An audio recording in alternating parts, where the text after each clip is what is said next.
Buenas, mi nombre es Sergio Vélez. Yo en este video voy a hablar de lo que es la antiderivada, que es uno de los conceptos iniciales para un curso de cálculo integral. Entonces, para eso, nosotros debemos recordar lo siguiente. Debemos recordar, por ejemplo, a modo de ejemplo, que si nosotros tuviésemos la función f de x igual a x cuadrado, entonces nosotros lo que sabemos es que la derivada, en este caso, va a ser 2x. Entonces, el concepto que engloba el concepto inicial en el cálculo integral de la antiderivada es cómo yo soy capaz, a partir de conocer la derivada, poder llegar a ver cuál es la función.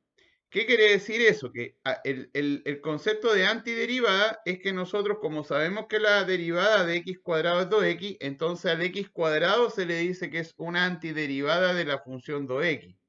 Ahora, ¿por qué una? Porque si yo parto de ahora de esta función y me devuelvo a encontrar la que se denomina en matemáticas la primitiva o antiderivada, uno podría decir que x cuadrado.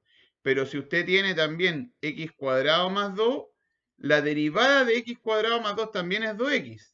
Entonces ya hay una diferencia cuando uno estaba trabajando con la derivada, que ahora cuando uno va a encontrar la antiderivada de una función, ya no es una curva, sino que es una familia de funciones, a diferencia con la derivada que era solamente una función. Entonces ese es el concepto que va a acompañar ahora, así como el x cuadrado más 2, también vamos a decir que es una antiderivada de la función 2x, también usted va a tener, por ejemplo, el x cuadrado más pi y así, una serie de funciones cuya derivada también va a dar 2x. ¿Sí? Y ese es el concepto inicial. Por la definición, en general se dice que una función f es una antiderivada de una función sobre un intervalo sobre el cual está definido si la derivada de esta función le da la función f de x. Eso significa entonces, claro, como mencionábamos antes, que si usted toma la función 2x, entonces x cuadrado es una primitiva o antiderivada de la función. Observe ahí que uno dice que es una, porque no necesariamente, como le mencioné recién, es única, sino que, tal como dice la observación de abajo, el x cuadrado más 3 también es una primitiva o antiderivada de la función f de x. ¿Sí? Por ejemplo, en estos casos que aparece aquí, devolverme sería tratar de encontrar al menos una primitiva, ¿cierto? Para la siguiente función. Entonces, claro, esta es una función conocida porque es una función de la forma x a la n, donde el n en este caso es menos 3 medios. Y si estuviésemos derivando, nosotros diríamos n por x a la n menos 1.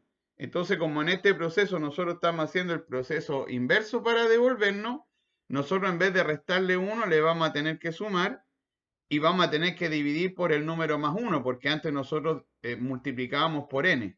Eso significa entonces que una antiderivada de esta función, o una primitiva, va a ser x elevado a 3 medios más 1, dividido en este caso por menos 3 medios, ¿cierto?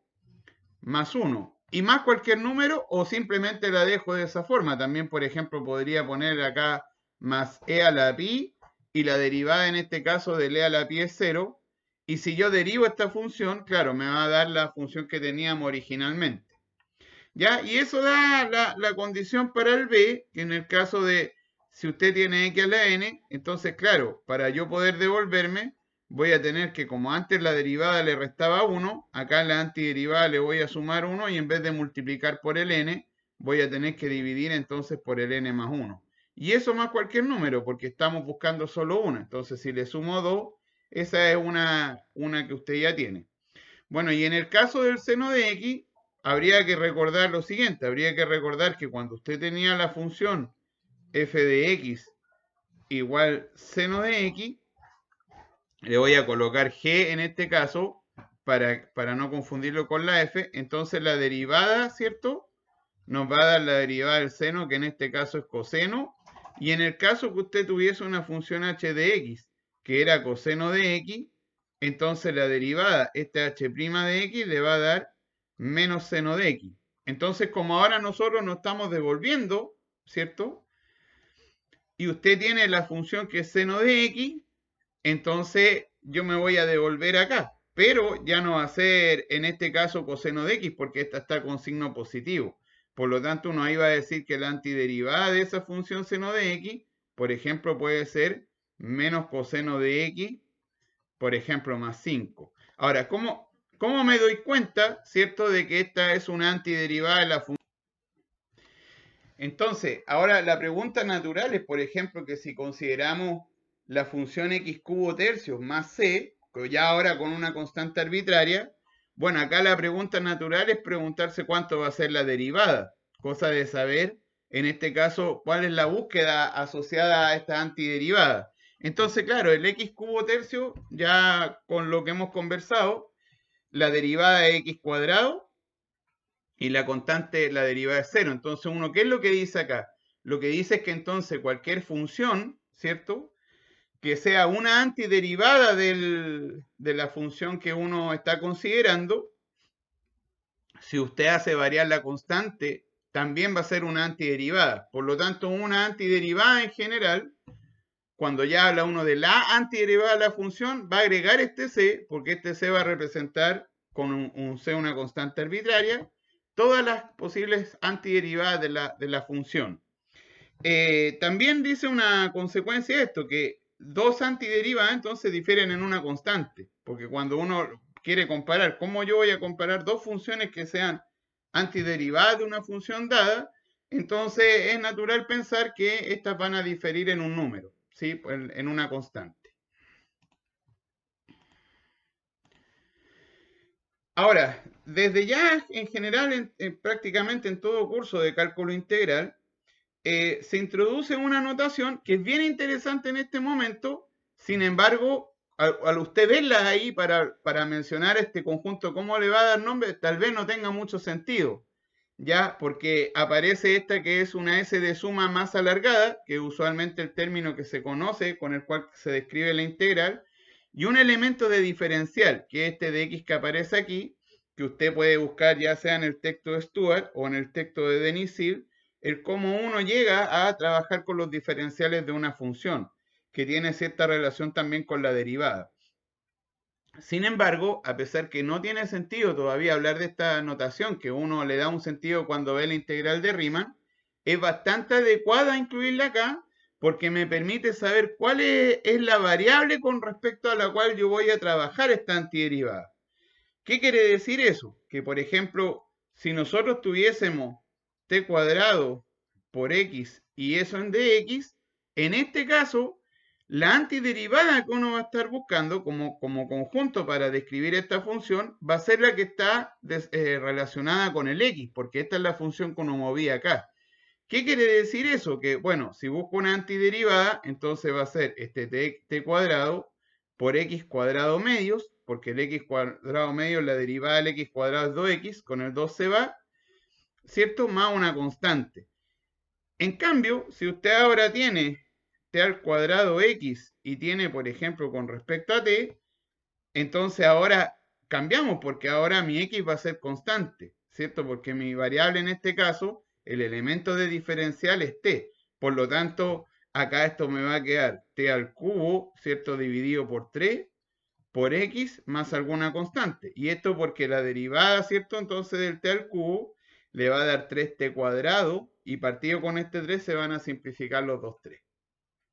Entonces una notación que es cómoda introducirla en esta etapa porque uno lo que está ahí observando, ¿cierto? Es que entonces al colocar esto acá, uno ya empieza a manipular cuál es la variable con respecto a la cual va a depender la integración, es decir, la variable de integración.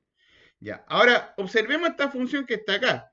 Si nosotros nos preguntamos, efectivamente una primitiva de g es la función que aparece acá, porque si usted deriva, el x cuadrado le va a dar 2x, el x, la derivada, le va a dar 1, y la constante se va, y en este caso el x cubo tercios, para menor que 0, también le va a dar el x cuadrado, y el 3, y la derivada del 1 le daría 0. Ya. Pero uno desde ya hay cosas que hay que observar. Si yo evalúo la función en 0, tengo que hacerla a través de sus límites laterales, ¿ya? si nosotros calculamos esos límites laterales, en el caso del primer tramo que aparece en la función f, le da 1, y en el segundo tramo usted le da menos 3. Por lo tanto, uno lo que puede decir es que la función f no es continua en 0. Sin embargo, si usted evalúa la función g sí es continua en 0, porque en ambos lados da 1, los ambos límites laterales. Ya, y ese va a ser algo que nosotros vamos a desarrollar en la segunda clase, que es bastante importante, porque la antiderivada de cualquier función tiene que ser una función continua. Por lo tanto, si yo estuviese en la búsqueda de esta antiderivada, el x cuadrado no habría tenido problema, el x tampoco, el x cubo tercios tampoco y el 3x tampoco. Pero la constante habría que adaptarla de tal forma que en esa búsqueda de la constante, la función g le dé a usted una función continua. ¿Sí? Así que ese es el camino que viene hacia la segunda clase.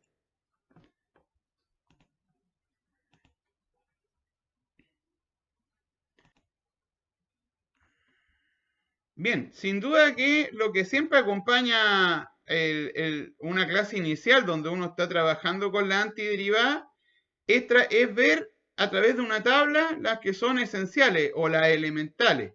Ya, en general de aquí hay algunas que son la mayoría directa, por ejemplo en el caso que usted está integrando la función 1 o hablando del conjunto de primitivas de 1, ya va a ser el x más c porque si usted deriva, la constante le da 0 y la derivada de x le da 1. Y así usted puede observar con todas las demás, pero de aquí aparece cierta relevancia con algunas. Una de ellas es esta, que yo la quiero ver con algún ejemplo más adelante, ya que es la función donde la base en este caso es constante y el exponente es variable. Y en este caso, dos que aparecen acá, una es la de la secante que aparece aquí y la otra es la de arco tangente. Bueno, en general, prácticamente hoy en día todo curso de cálculo integral agrega esas dos desde ahora, desde el comienzo. ¿Ya? ¿Por qué? Porque hay muchos resultados de problemas que uno realiza que tienen intervención con la secante, sobre todo cuando uno ve las funciones trigonométricas. Y en el caso del arco tangente, si bien es cierto, uno lo va a poder hacer con métodos de sustitución o otros, saber esta antiderivada desde ya le va a ahorrar bastante trabajo. Por lo tanto, en general, uno siempre la secante le agrega desde ya y el arco tangente le agrega de esta forma, o sea, ya con el a y b desde el comienzo, porque en general uno lo que sabe es que la derivada del arco tangente es 1 partido por 1 más x cuadrado, por lo tanto esa es la que yo debería colocar en la tabla. Sin embargo, uno le agrega, la agrega esta desde ya con el a y b porque es recurrente en cuanto al tipo de problemas que uno hace. Al igual como uno agrega la secante, también uno agrega ahí la integral de la cosecante. Bueno, esa tabla, ambas tablas que aparecen ahí, yo ya las coloqué en el blog para que usted las vea. Y a su vez usted también puede, digamos, descargar la clase en PDF como le indicaba anteriormente. Bueno, en el caso de la proposición que aparece acá, en general, o yo diría que en la mayoría de los casos, cuando están enfrentando un curso de cálculo integral, uno también ya tiene la noción de espacios vectoriales, y si no, usted la va a ver en el camino. Entonces, en general, prácticamente todas las estructuras, uno trata de, en principio, ver si cumplen las propiedades de un espacio vectorial, porque eso me entrega muchas herramientas. Y la antiderivada efectivamente cumple estas dos etapas, es decir, separar la suma, ¿cierto? Y además sacar la multiplicación por escalar hacia afuera, que son las dos proposiciones que aparecen acá para la suma y la multiplicación. Eso a uno ya le va a ayudar bastante, porque si usted ahora tiene la integral, por ejemplo, de x cuadrado y le suma usted, por ejemplo, el x cubo multiplicado por 2, entonces usted lo que va a poder hacer es calcular la antiderivada de x cuadrado y a esa calcularle la antiderivada de 2x cubo en dx. Ya. Uno tiene que entender acá también que las constantes, no tengo más de una constante, porque finalmente las antiderivadas difieren en una sola constante, por lo tanto no es que esta me vaya a agregar una constante y le deba agregar otra por la segunda antiderivada, sino que una vez que hago el cálculo le sumo el más c para todos ser los números reales. Ya. Ahora, esas propiedades me permiten trabajar con estos elementos que están aquí. Por ejemplo, en el caso del primero, claro, como puedo sacar el escalar afuera y separar en suma, entonces esa antiderivada le va a quedar la de x cubo en dx más 5 veces la antiderivada de x en dx menos la antiderivada de 1. Como por tabla esa ya la sabemos, entonces a usted le va a quedar 8 por x a la cuarta dividido por 4 más 5 por x cuadrado medios, eso menos el x más una constante. ¿Sí? Ahora, en ese n que uno trabaja en la derivada no tiene condiciones, por lo tanto, a pesar que esta es una fracción en este caso, lo que me interpreta una raíz, no tengo problema con ocupar el que ya viene por tabla, que es el x a la n. Así que esto a usted le va a quedar un x elevado a 3 quintos, ¿cierto? Más 1, dividido por 3 quintos más 1, menos el x elevado a un cuarto más 1, y abajo a usted le va a quedar un cuarto más 1 y eso más c. ¿Sí? Así que en general en este primer camino, uno lo que tiene es tratar de volver, ¿cierto?, a los cálculos iniciales que uno ya tiene en relación a la antiderivada.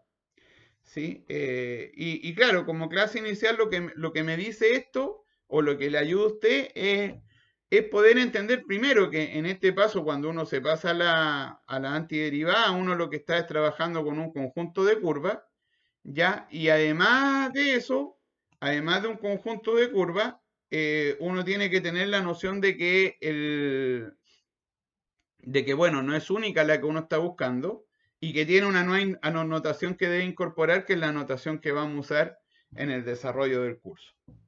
Así que eso, ojalá le haya aclarado la clase inicial. Hasta luego, muchas gracias.